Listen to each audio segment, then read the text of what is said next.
Anti corruption bureau यानी कि ACB ने एक और बड़ी कार्रवाई की है। एक और बड़ी कार्रवाई के तहत उन्होंने एक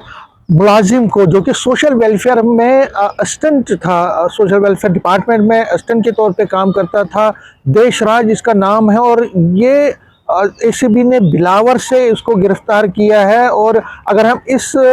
केस की बात करें तो देशराज कहा जा रहा है, देशराज सोशल वेलफेयर में एज एन असिस्टेंट काम कर रहा था, और उसने 10,000 रुपये, पहले तो 10,000 रुपये मांगे एक कंप्लेंट से, उसके बाद निगोशिएशन हुई और निगोशिएशन के बाद 5,000 रुपये की डील हुई। पहले उसने 1,500 रुपये मांगे थे, उसके बाद 1,500 रुपये इनफैक्ट लिए थे, और उसके बाद 3,500 रुपये उसको और लेने थे। कहा जा रहा है कि जो कंप्लेंट है, जो शिकायत करता है, उसने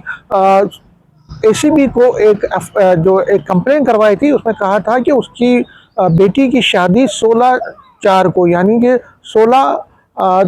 अप्रैल को होनी थी, 16 तारीख को, अप्रैल 16 को होनी थी, और उसके लिए उसने 50,000 रुपये, जो कि मैरिज असिस्टेंस स्कीम के तहत मिलता है, उसके लिए आवेदन किया था। लेकिन जो ये देशराज है, उसने उनसे पहले तो 10,000 की मांग की, और उसके बाद निगोशिएशंस के बाद 5,000 रुपये की ब्राइब या रिश्वत हम कह सकते हैं, उससे मांगी। 1,500 रुपये उसको पहले मिल गए थे, लेकिन शिकायतकर्ता कंप्लेनेंट ने जब एसीबी को रुजू किया और कहा कि उससे रिश्वत लिया जा रहा है, तो एक एफआईआर नंबर हुआ, जो कि 03/2026 US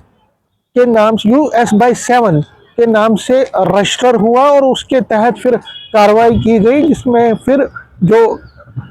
देशराज है उसको रंगे हाथों पकड़ लिया गया, क्योंकि जो एक एसीबी ने अपना एक जाल बिछाया था, और सारा जो एक प्रोसेस होता है, क्योंकि एक जाल बिछा के ऑन स्पॉट उसको रंगे हाथों पैसा लेते हुए पकड़ा गया है। फिलहाल जिस तरह मैंने कहा, एफआईआर लगी हुई है, इन्वेस्टिगेशन उसके खिलाफ चल रही है, और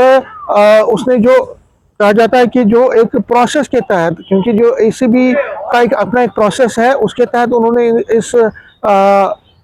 एसीबी ने इस सोशल वेलफेयर डिपार्टमेंट के मुलाजिम को गिरफ्तार किया है। इससे पहले भी एसीबी ने कई दिनों से लगातार अपनी कार्रवाइयों को तेज़ किया है, लेकिन रिश्वत के नाम पे जिस तरह से लोगों को एक तरह से लोगों से पैसा वसूला दिया जा रहा है, उस पर फिर एसीबी ने पहले ही लोगों से कहा है कि वो जब भी कोई ऐसी बात हो, जब भी कोई सरकारी मुलाजिम ये रिश्वत लेने के लिए कहता है या डिमांड करता है, तो उसके लिए एसीबी के फ़ोन नंबर या उनके ईमेल आईडी या बाकी चीज़ों पर संपर्क कीजिए, ताकि जल्द से जल्द एसीबी अपनी कार्रवाई करे। तो इस केस में भी एसीबी ने एक प्रोसेस के तहत पूरा एक एफआईआर रजिस्टर किया, उसके बाद जो विटनेस के एक प्रोसेस रहता है, विटनेस को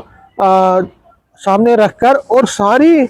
चीज़ों को देखने के बाद रंगे हाथों इस मुलाजिम को गिरफ्तार किया है। फिलहाल मुलाजिम जो है वो इस वक्त गिरफ्तार हुआ है, और उससे मज़ीद छानबीन चल रही है, क्योंकि ऐसा भी हो सकता है कि सोशल वेलफेयर डिपार्टमेंट के कई और लोग भी उसके साथ मुंसलिक हों और उसके साथ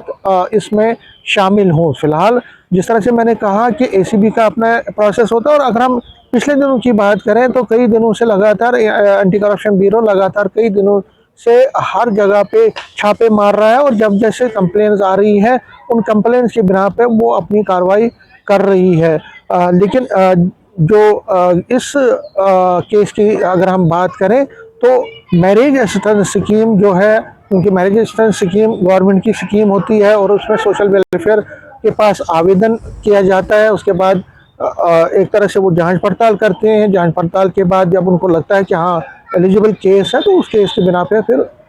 जो है दिया जाता है। एक तरह से हम कह सकते हैं पैसा दिया जाता है। हालांकि अब मैरिज असिस्टेंस का जो है दायरा बढ़ा दिया गया है, अब पहले 50,000 था, अब उसको 75,000 कर दिया गया, लेकिन फिलहाल जो इस फाइनेंशियल ईयर की बात करें तो 50,000 ही मिल रहा है, नेक्स्ट में वो 75,000 हो जाएगा। तो उससे पहले ही जब ये पैसा लेने की बात थी, पैसा उसको देने की बात थी, तो उस पर भी रिश्वत मांगा गया। तो एक गरीब इंसान कहाँ जाए तो कहाँ जाए, ये एक सवाल पूरे सिस्टम के सामने बैठा हुआ है, और पूरे सिस्टम से सवाल पूछा जा रहा है। लेकिन जिस तरह से मैंने कहा कि एंटी करप्शन ब्यूरो अपनी तरफ से कोशिश तो कर रहा है, लेकिन जो सरकारी मुलाजिम और जम्मू कश्मीर की बात करें तो करप्शन का इतना बड़ा जाल यहाँ पे बना हुआ है, और इस मकर जाल में कई लोग जो है अपने जो है अपनी तरफ से कोशिश करते हैं कि ज़्यादा से ज़्यादा पैसा कमाने की, लेकिन इसमें जो गरीब है वो पिस जाता है। और अगर एंटी करप्शन ब्यूरो इसी तरह से अपनी जो है अमल, अपनी जो केसेस हैं उसको या अपनी एक्टिविटीज़ को तेज़ रखता है, तो आगे चल के हो सकता है कि और ज़्यादा कामयाबी उनको मिले, और जो बड़े बड़े मगरमच्छ हैं, जो बड़े बड़ी इन्फ्लुएंशियल लोग हैं जो इस करप्शन के केसेस में मुब्तला है, उनको पकड़ा जा सकता है। तो फिलहाल खबर यही है कि मुलाजिम को जो रिश्वत लेते हुए उसको रंगे हाथों पकड़ लिया गया है, उससे इन्वेस्टिगेशन चल रही है और आगे की कार्रवाई के लिए जो क्वेश्चनिंग है वो भी चल रही है। न्यूज़ 18 के लिए मैं समीर भट्ट।